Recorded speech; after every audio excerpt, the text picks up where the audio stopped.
Dollar को आजाद और petrol को महंगा करने का कोई शौक नहीं। इसहाक डार सजा नहीं जजा के हकदार हैं।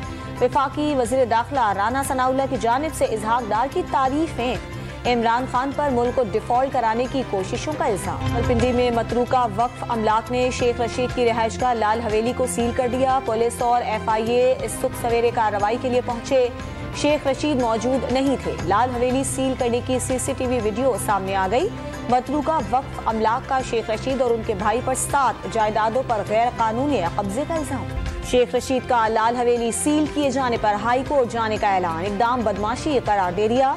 लाल हवेली जाती मिल्कियत होने पर इसरार। अगर कब्जा किया है तो गलत दस्तावेजात जमा कराने पर इलेक्शन कमीशन से नाअहल करवा दिया जाए। शेख रशीद का चैलेंज। इलेक्शन कमीशन के खिलाफ नफरत फैलाने का केस। गिरफ्तार PTI रहनुमा फवाद चौधरी को 2 रोजा रिमांड मुकम्मल होने पर आज अदालत में पेश किया जाएगा।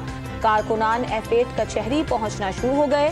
हुकूमत के खिलाफ नारेबाजी। लाहौर हाई कोर्ट पंजाब में इलेक्शन की तारीख देने के लिए तहरीक इंसाफ की दरखास्त पर समाअत। गवर्नर पंजाब का इंतखाबात की तारीख का ऐलान न करना आइन के खिलाफ है। दरखास्त में मौक़िफ़। बेला बस हादसे में जाँ बहक 41 में से 3 की शनाख्त हो गई। लाशें कोयटा मुंतकिल। 38 लाशें पहचानने के काबिल नहीं। DNA टेस्ट किए जाएंगे। पंजाब के मुख्तलिफ शहरों में सुबह सवेरे बारिश। सर्दी में इजाफा हो गया। मरी और बालाई इलाकों में एक बार फिर बर्फबारी से मनाजिर हसीन हो गए।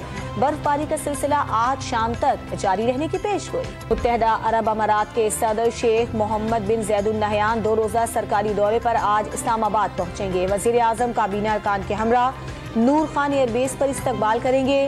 वफाकी दारुल हुकूमत में मकामी छुट्टी। सरकारी और निजी दफातर और तालीमी इदारे बंद। और रूस के यूक्रेनी शहरों खैरसून और खार्किव पर हमले। 4 अफराद हलाक।